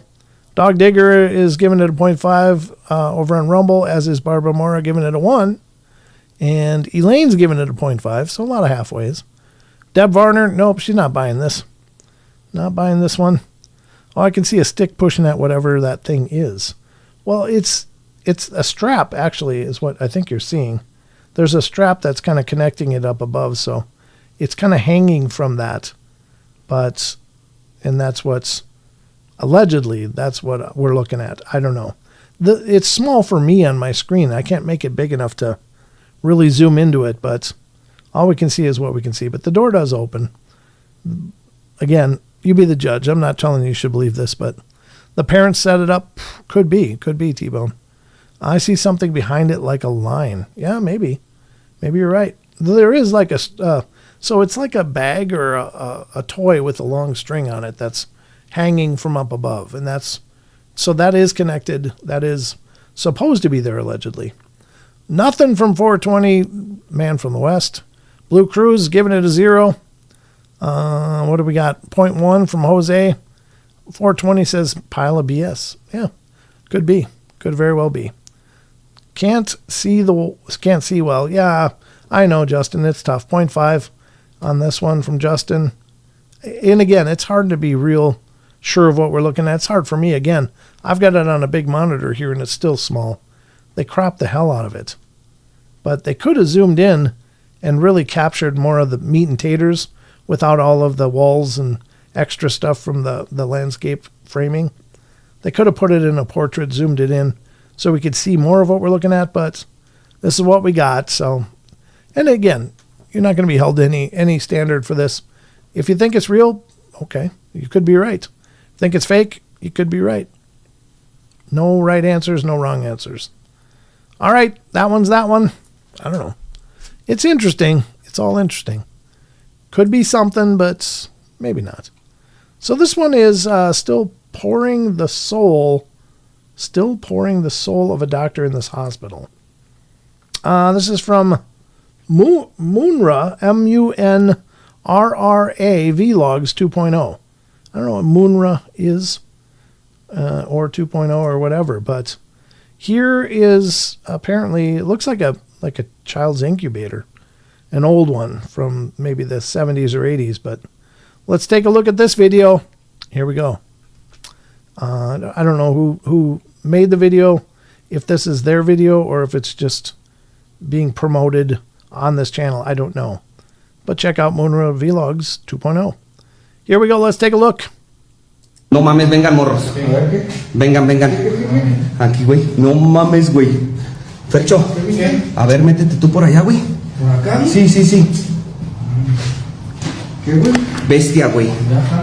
No mames, güey. Había alguien, estaba un doctor aquí, güey. Aquí. Aquí, un sí, te lo juro, güey. Todos, güey. Todos, güey. ¡Ay, con su puta madre, güey! No mames, güey. No mames, vengan morros. That was all the action right there. Madre, güey. No mames, güey. Ay, con su puta madre, güey. No mames. Okay, so that's the action. It's all right at the beginning there. It looks very static, like mannequin arms poking through there. Even the height would make it an extraordinarily short person. Apparently, because I imagine he's holding this camera up. Maybe not. I don't know. Maybe it's not as short as I'm thinking. Yeah, it looks pretty short, though. Looks like a mannequin hands. They're just really unexciting, uneventful. And it is a weird crop right there. The exposure is just a little bit different between the first. So there's definite exposure difference here. That one definitely has a brighter light on the camera than this. Now, look at the lighting. That's so bright. And then it goes, oh, now we're going back in. I think this is absolutely a fake. I'm just curious to see what you guys think. I think it was a mannequin setup. They did 2 shots at it. Their lighting was hotter during the mannequin shot. And they dialed it down a little bit for the walkthrough when they're shown behind there. So, yeah, I think you all are on zeros. Absolutely a pile of BS. But we got to look at these too, right? Yep. So, I think 0, Barbara Morris says. And, let's see. Justin says thanks. Okay. All right, 0 from Blue Cruise. 0, or negative 0.1. Negative 1 for Phil Funk. It owes him evidence. Vincent giving it a 0. I agree with Brent, 0. Yeah, I think it's a bad fake attempt. Probably somebody trying really hard to drum up interest in what they're doing, but that's a terrible staging. The lighting is all wrong between the alleged seamless shot and it's obviously mannequin hands that were staged in there. So there we go. Not much to see here. I think we're all on the same page. Still got a few to get through here, and we're almost out of showtime. But we'll get through maybe 1 or 2 more. We'll see how we do for time, but let's move on, because I don't think anybody's buying this one at all. I don't think anybody's buying that. This one is a patient captured this just hours before they passed away. There's something standing on the left side of the hallway. It never moves. It never shifts. It just stares. Did you notice it too? Did you see it too? Drop your theory. I want to see if anyone else notices the same thing. It's funny because they captioned this with the wrong caption. Because I'm familiar with this image. It's been around for quite a number of years. And it was on somebody that was in like the most intensive care you can be, like a hospital. They're just basically waiting for you to pass. Things are looking bad. It's not going to get better. That's going to be the end of the road. The interesting thing is that when they took a picture, it looks like there's a dark figure standing on the bed that this person is in. I've seen bigger versions of this, but it looks extraordinarily creepy. It's not anything that moves, but we can play it and see if they have motion in the room. I'm not sure if this is just a photo or if it's a video. Let's take a look. Photo was allegedly taken from a nurse's monitor in an unnamed hospital. The dark figure appeared hours before the patient died. This viral surveillance camera capture has captivated ghost hunters and skeptics alike. What do you see happening here? This photo was allegedly taken from a nurse's monitor. It's not going to let me do that. I don't know why it won't let me mute. I'm going to go to the bigger one because this is the strange figure that seems to be standing on top of this person who is just moments away from dying. Yeah, I don't know. It's creepy. It's very, very, very creepy. But what do you think is going on here, folks? Do you think this is some window of an apparition waiting for this man to pass away, or this woman, and to collect a soul? Or what do you think is going on? This looks very creepy. But let's see what you say. 3 hours show. Phil, you're making me work. Jose, let's see, that was for the last one. What are you guys saying? Josie's all in on this one. Yeah, I mean, things like this wouldn't surprise me. It kind of reminds me of that movie Ghost, where those shadowy things would come up and drag people away. It's horrible. Jeremy's all in. Rachel's all in. Wizard's all in. I thought it was BS the first time I saw it. Yeah, I don't know. 0.75 from Dog Digger. Barbara Mora's giving it a 1 over on Rumble. We'll keep an eye on any further votes. Phil Jones is giving it a 1. Bonnie's not buying this one. 0.75 from Hoggle. What else? No, I think it's fake. 0 when people do this kind of thing upsets me. But is it? I don't know. Looks manga-like. Yeah, I mean, maybe spirits do, though. I don't know. 0.5 from Jose. Fair enough. Kedster. 0.5. Shane's not giving this one anything. 0. As is Owl. So, fair enough. Fair enough. Could be. Justin Goodearth votes a 1 over on Rumble. He's all in on this. Yeah, I think it could be something. It's been around for years. This photo's been around for years and years, so it's probably something many of you have seen already. Mother Goose Pet Demon. Yeah, it does. I mean, it looks really creepy. Whatever it is. I hope, honestly, could you imagine being that person and you're like just hovering on what's left of life and you look up and there's something like that walking all over you? I think that's a great time to find Jesus or something. It's worth a shot because whatever's going on is not going to be in your benefit. It's not going to be in your favor. Might be time to find the last hope because you're at that point. You're at that point. Karen Alberting gives it a nope, not buying it. Just something about that pic looks too silly to be fake. Yeah, I don't know. I've always believed maybe it was something.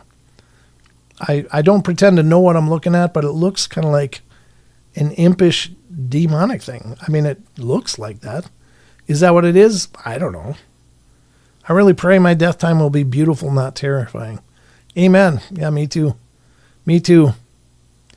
Absolutely. Big D's giving it a 0.5, maybe. So there it is. I think this one's creepy, extra creepy. If it's real, it's absolutely terrifying. I've heard plenty of stories of nurses that are working hospice, and there's like this one guy. I'm going to paraphrase the story for you guys, but I'm going to keep this image up on the screen because it kind of illuminates the story in the same kind of manner. And the guy was an absolutely horrible patient, treated all the nurses like hell, just was a grumpy, horrible, negative, just a piece of crap, honestly. And he was in there at end of life. He's just laying there. He's kind of in and out of consciousness at this time. And something happens. And the guy's just being absolute crabby, pain in the ass. Something happens and the guy codes. He flatlines. And so they rush in and they do the resuscitative stuff. They were able to resuscitate him. And he comes back absolutely panicked, like, no, don't let me die. Don't let me die. I don't want to go back. Don't let me die. It's horrible. Like he had horrible things happen. I'm talking about these weird creatures that were grabbing at him and stuff. And he was pleading with them to keep him alive, pleading with the doctors and nurses. And soon after, he gets panicked again because they're coming towards him again. And then he codes out, it's game over. And it's like, that's your last moments. That's it. That's tragic, really. That's why you got to be good. You got to be nice. Got to take care of each other. Got to help each other out. You got to find the magic in every day and remember to laugh as much as you can, because that is the theme of the Paranormal Portal. I'm just having trouble finding words tonight. So there it is. I think this is where the show's going to end, though. I hope you guys had a good time with it. I hope you enjoyed all of this and the journey, as it were, into the Paranormal Portal. Thank you so much. You reap what you sow. Absolutely. Absolutely. Just got to take care of each other. Be a good person. Be a good person. Good night, everyone. Thanks, Brent. See you all Wednesday. Indeed, Eric. See you then. Thank you all. I appreciate y'all being here. My wife was a hospital nurse. I hear the stories, Justin says. Wow. Yeah, Justin says it looks demonic to him, too. Yep, imp is a good description. Thanks. Yeah, I don't know. It'd be tough to see people fading in that way, though. Knowing that they're probably going to get dragged away by something dark, but you can't help them. You can't save their soul. It's like you kind of got to think about that stuff, because it could happen Boom. And I don't know what happens next. I don't like to believe in that dark, horrible stuff, but a lot of people claim they've experienced it, so believe what you want, though. All right, guys, that's going to wrap it up for us. I hope you guys had a good time. Thank you, everybody, for joining us. As always, these live shows will happen every Wednesday, Friday, and Saturday. I'd love to have you stick around and come back and get subscribed, become part of the family. We're always looking for new pledges to the Paranormal Portal family. So you too can become part of the fold and be as messed up as the rest of us. So that's all we got time for, though. So thank you, everyone. Remember, once again, be good, be kind, be nice. Take care of each other. Help each other out. Find the magic in every day, and remember to laugh as much as you can.